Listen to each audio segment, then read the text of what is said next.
ये वीडियो जो है ये स्पेसिफिकली PSW के बाद क्या होगा, यानी आपने पहले मास्टर्स किया या बैचलर किया, उसके बाद आपको 2 इयर्स का क्या मिल गया PSW, और PSW जब ख़त्म होगा या PSW में आपने ऐसा क्या काम करना है कि आप जो है ना यूके में स्टे कर सकें, आपको अपने वीज़े को अगले स्टे में कन्वर्ट कर सकें या किसी और वीज़े में किस तरह आप यूके में रह सकते हैं। सेटलमेंट की जो सीरीज है ना वो किस तरह आप कर सकते हैं, यानी आप सेटलमेंट यूके में किस तरह होगी। अच्छा, मैं आपको एक बात बता दूं, जब आप यूके में एज अ स्टूडेंट अप्लाई करते हैं तो आपको एक वीज़ा के साथ एक लेटर भी दिया जाता है और उसके ऊपर लिखा होता है you are currently on 10 years of settlement.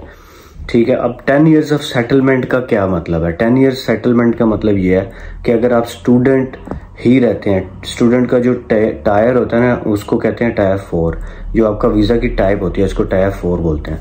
अब टायर 4 पे अगर आप 10 ईयर्स तक लीगली यूके में रहते हैं तो आपको सेटलमेंट दी जा सकती है। सेटलमेंट का मतलब है कि आपको परमानेंट रेजिडेंस मिल सकती है। आप ILR भी बोलते हैं उसको, उसके लिए आप अप्लाई कर सकते हैं, आप एलिजिबल हैं। लेकिन पहली बात तो यह है कि स्टूडेंट 10 ईयर्स तक किस तरह रह सकता है, क्योंकि उसकी तो डिग्री ही जो है वो अब मास्टर्स पे आ रहे हैं तो 2 साल की है, बैचलर पे आ रहे हैं तो फिर कितने की है। तो ये इस तरह रह सकते हैं, वेल इस तरह से रह सकते हैं कि आप पहले बैचलर पे आ जाएं और फिर उसके बाद 2 इयर्स का आपको वर्क परमिट मिल जाए, उसके बाद आप दोबारा मास्टर्स में एडमिशन ले लें, फिर उसके बाद अगर दोबारा आपको वर्क परमिट मिल जाए जो PSW होता है, फिर उसके बाद आप PhD में एडमिशन ले लें। मतलब इस तरह करके एक लॉन्ग प्रोसीजर करके अगर आप 10 इयर्स जो है वो पूरे कर लेते हैं तो आपको यहाँ पे ILR यानी कि परमानेंट रेजिडेंस आपको दी जाती है।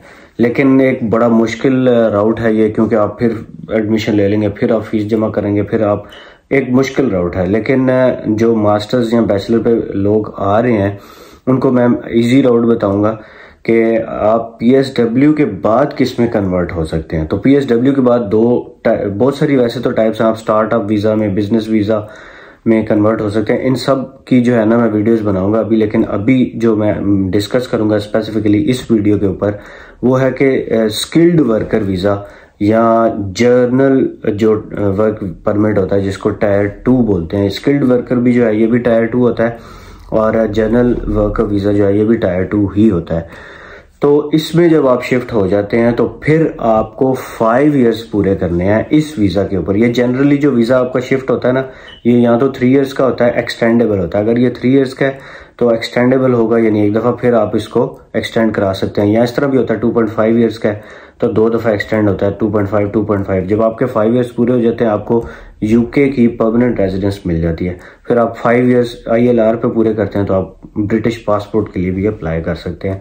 लेकिन वो बाद की बातें, अभी मैं आपको ये बताता हूँ कि स्किल्ड वर्कर वीज़ा में आपने खुद को कैसे कन्वर्ट करना है, उसकी क्या रिक्वायरमेंट्स हैं। अच्छा, जो जनरल वर्क परमिट होता है ना, जो पहले भी होता था टियर 2 जिसको बोलते हैं, उसकी काफ़ी ज़्यादा रिक्वायरमेंट्स थी कि उसमें जी मिनिमम सैलरी जो है वो इतनी ज़्यादा होनी चाहिए था और उसके पास ये स्किल होनी चाहिए, फिर उसको ये टेस्ट पास करना है। इन सब के बाद जो है जाके आपको वर्क परमिट या फिर जो जनरल टायर 2 का वर्क परमिट होता था वो मिलता था। लेकिन ये जो स्किल्ड वर्कर वीज़ा इसमें काफ़ी चीज़ों की आसानी है, काफ़ी रिक्वायरमेंट्स जो हैं वो कम की गई हैं। अब क्या क्या रिक्वायरमेंट्स हैं और आपने ऐसा क्या काम करना है, तो भैया सबसे पहले आपने एक एम्प्लॉयर ढूंढना है, एक जॉब ढूंढनी है आपने जो आपकी डिग्री से रिलेटेड हो।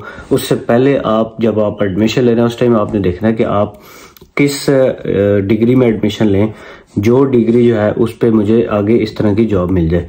तो मैंने पहले भी बताया कि आप यूके की जो गवर्नमेंट की वेबसाइट है आप गूगल करें सिंपल कि भाई shortage of occupation, labour shortage of occupations in UK.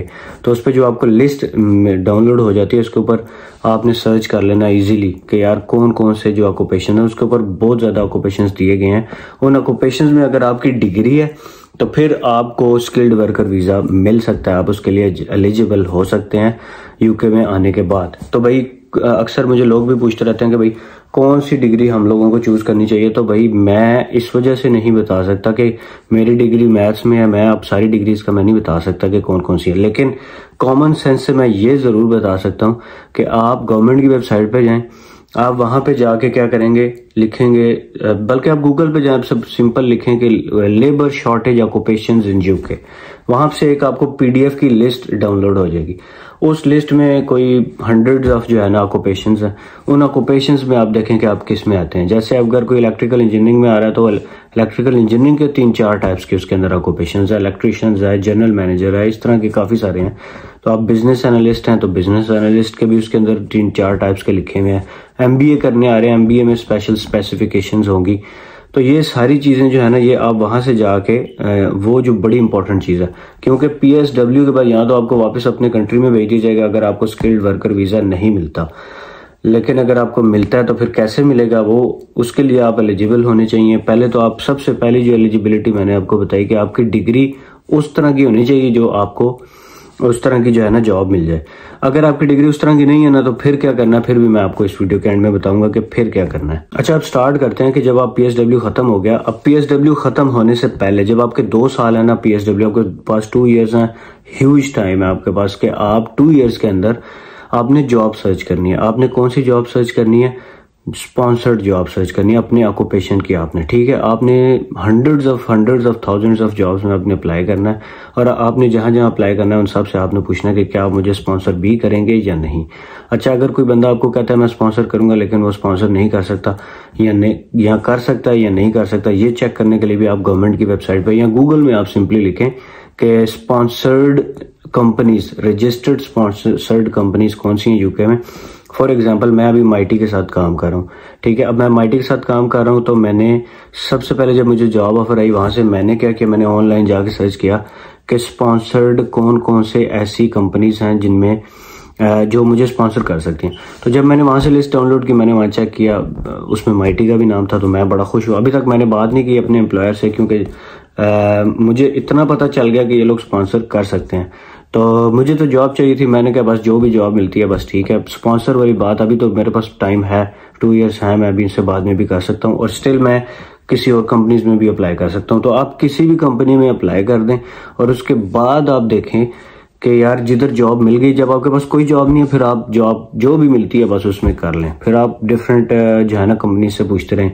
यहाँ पे एक लड़की थी इंडियन, तो वो 1-2 कंपनीज के साथ पहले उसने काम किया, उनसे वो बता रही थी कि उसने पहले उनसे पूछा कि मुझे जो है ना स्पॉन्सरशिप करेंगे या नहीं। वो लिस्ट में तो थी कि वो स्पॉन्सर कर सकती थी, लेकिन उन्होंने कहा कि हम इस ऑक्यूपेशन के लिए आपको स्पॉन्सर नहीं करेंगे। तो उसने कहा इट्स ओके, वो वहां पे जॉब करती रही, बट स्टिल वो डिफरेंट कंपनीज में अप्लाई करती रही, क्योंकि उसका एक्सपीरियंस भी बन रहा था, उसको डिफरेंट जगह से जॉब ऑफर आती गई। जिस जगह पे जो है ना अप्लाई करती थी, वो उनसे पहला सवाल ये करती थी कि आप मुझे स्पॉन्सर करेंगे या नहीं। तो जिस एक कंपनी एटलीस्ट उसको मिल गई आफ्टर 1 ईयर, ठीक है, उसको एक ऐसी कंपनी मिल गई जिसमें उन्होंने कहा उसको स्पॉन्सर मिलेंगे, करेंगे। अब मैं आपको बता रहा हूँ कि 2 इयर्स का टाइम होता है, तो लेकिन उसने 1 ईयर के अंदर ही वो जॉब भी ढूंढ ली, और उसने अपने आप को स्किल्ड वर्कर वीजा में कन्वर्ट करा लिया।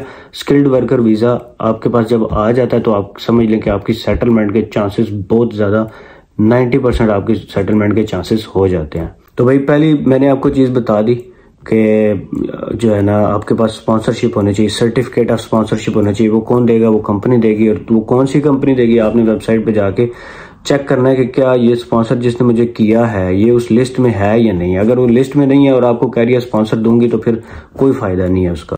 अच्छा, उसके बाद स्किल्ड वर्कर वीजा में कन्वर्ट होने के लिए आपको ये भी देखना है कि क्या आपने जो जॉब सेलेक्ट की है जिसकी आपको स्पॉन्सरशिप मिलेगी, क्या वो उस ऑक्यूपेशन के लिस्ट में है भी है या नहीं, जो शॉर्टेज ऑफ ऑक्यूपेशन मैंने आपको बताया। तो भाई 2 चीजें बहुत ही इंपॉर्टेंट है। एक चीज जो आपने शॉर्टेज ऑफ ऑक्यूपेशन की लिस्ट वहां से डाउनलोड कर लेनी, अभी डाउनलोड कर लें और देख लें उसके अंदर आपका ऑक्यूपेशन है कि नहीं। यानी यूके आने से पहले ही आपको ये सारी चीजें एक जो है ना राउट क्लियर होना चाहिए कि मेरा क्या पाथ है, मैंने आगे क्या करना है। ये नहीं कि अंधों की तरह आप आ जाएं और आप कहें मैंने किस डिग्री में एडमिशन ले लिया। हाँ, अगर आपने ले लिया हुआ, अब आप यूके में आ गए हैं, तो फिर क्या करना है फिर मैं आपको एंड में बताऊंगा। मैंने आपको पहली 2 रिक्वायरमेंट्स बता दी। अब ये जो तीसरी रिक्वायरमेंट है वो ये है कि आपकी जो सैलरी है, वो जिस भी एम्प्लॉयर के साथ आप काम करेंगे, आपकी सैलरी मिनिमम जो है ना आपकी ऑक्यूपेशन लिस्ट के अंदर जब आप जाएंगे ना, वहीं पे आप देखेंगे वहां पे मिनिमम सैलरीज भी लिखी हुई हैं। फॉर एग्जांपल मैं मैनेजर हूं तो मेरी मिनिमम सैलरी कितनी होनी चाहिए। अगर आपको वो for example certificate of sponsorship भी दे रहे हैं और एलिजिबल भी हैं देने के लिए, और आपका जो ऑक्यूपेशन है वो भी उस लिस्ट में आ रहा है, लेकिन मसला ये हो रहा है कि आपको वो सैलरी कम दे रहे हैं, ठीक है, तो फिर आप जो है उसके लिए स्किल्ड वर्कर वीज़ा के लिए एलिजिबल नहीं है। तो ये सारी चीज़ें जॉब सर्च करने से पहले आपने माइंड में रखनी है कि मेरी जो मिनिमम सैलरी है वो उस कैप में क्या है। वो इतनी ज़्यादा सैलरी नहीं है, ठीक है, वो मिनिमम सैलरी मेरे ख्याल से 25,000 से स्टार्ट होती है, 25,000 पाउंड्स ईयर, एक साल की। तो 25,000 तो मेरे ख्याल से हर सबको यहाँ पे साल की मिल जाती है। आप किसी अच्छे ऑक्यूपेशन में है या नॉर्मल ऑक्यूपेशन में भी है तो इतनी तो बनी जाती है, ठीक है। अगर आप क्लीनर की भी जॉब करते हैं ना तो आपकी 20 प्लस ही होती है जो है ना ईयर की। लेकिन फिर भी आपने जहाँ के वहाँ पे चेक करना। अब मैं इसमें आपको एक एग्जांपल देता हूँ। फॉर एग्जांपल मैं एक इलेक्ट्रिकल इंजीनियर हूँ और मैं वहाँ पे चेक कर रहा हूँ कि मेरा जो है कौन सी जो है ना मेरी सैलरी, कितनी सैलरी मिनिमम होनी चाहिए। अब फॉर एग्जांपल इलेक्ट्रिकल इंजीनियर में मैनेजर्स भी होते हैं। इलेक्ट्रिकल इंजीनियरिंग की बहुत सारी टाइप्स ऑफ जॉब्स हैं वहाँ पे ऑक्यूपेशन लिस्ट के अंदर। अब ऑक्यूपेशन लिस्ट के अंदर मैंने जब जाके देखा कि यार इलेक्ट्रिकल जो इंजीनियर्स हैं उनकी 3 टाइप्स की जॉब्स हैं। अब उन 3 टाइप्स की जो जॉब्स हैं ना उसमें एक इलेक्ट्रिशियन आता है, उसमें एक इलेक्ट्रिकल मैनेजर आता है, उसमें एक सुपरवाइजर आता है, ठीक है। अब उन तीनों में से मैं देखूंगा जो इलेक्ट्रिशियन है उसकी सैलरी की जो रिक्वायरमेंट है ना वो मिनिमम है। तो मैं क्या कहूँगा कि यार मैं ट्राई करता हूँ कि मैं इलेक्ट्रिशियंस हो जाऊँ। क्योंकि इलेक्ट्रिशियंस में जो मिनिमम सैलरी की रिक्वायरमेंट है वो लो है। तो मुझे यानी कि इतनी सैलरी तो मुझे इजीली कोई भी पे कर देगा। क्योंकि मैनेजर मैं स्टार्ट हूँ तो मुझे शायद अगर कोई हायर कर भी लें ट्रेनी मैनेजर तो मुझे इतनी ज़्यादा पे नहीं करेंगे। तो मैं उस कैप से बाहर निकल जाऊँगा, नीचे आ जाऊँगा। वो जो उन्होंने रेंज दी हुई है ना कि आपकी इतनी सैलरी होनी चाहिए, तो इसलिए मैं लो से स्टार्ट करूँगा। तो आपने ये चीज़ भी देखनी है। अगर आपने MBA किया हुआ है, अब MBA की जो है ना शॉर्टेज ऑफ ऑक्यूपेशन लिस्ट के अंदर MBA की सिर्फ एक टाइप का जो प्रोफेशन है उसकी जॉब नहीं होगी, उसमें 4-5 टाइप्स की उन्होंने बताई होंगी कि ये भी कर सकते हैं, ये भी कर सकते हैं, ये भी कर सकते हैं। तो आपने उसमें से देखना है, फिर आपने अपना वो टारगेट सेट करना है कि मैं इसके अंदर मैं अप्लाई करूं सो दैट मुझे इसमें जॉब इजीली मिल जाए और मेरी जो मिनिमम सैलरी की जो रिक्वायरमेंट है वो भी पूरी हो जाएगी। तो ये जो चीज़ें मैंने आपको बता दी ये सबसे इंपॉर्टेंट चीज़ें हैं जो आपको पता होनी चाहिए। और एक और भी एलिजिबिलिटी और रिक्वायरमेंट होती है, वो ये होता है कि आपने अपने अकाउंट में स्किल्ड वर्कर वीज़ा में कन्वर्ट होते टाइम 1270 पाउंड्स भी आपने अपने अकाउंट में शो करने हैं कि मेरे पास इतने पाउंड्स हैं एज एन मेंटेनेंस फंड। और नेक्स्ट रिक्वायरमेंट है आपकी, लास्ट में जो रिक्वायरमेंट है वो आपके पास होना चाहिए आइल्स। तो भैया अब आखिर में आपको ये बता दूं कि अगर आपकी डिग्री उस ऑक्यूपेशन में नहीं है और आप यूके में आगे में है या आप आना चाह रहे हैं तो फिर आप जनरल टायर 2 जो जनरल वर्क वीज़ा होता है आप उसमें कन्वर्ट हो सकते हैं। तो वो वर्क वीज़ा जो है वो किसी भी टाइप का आपको काम मिल जाएगा।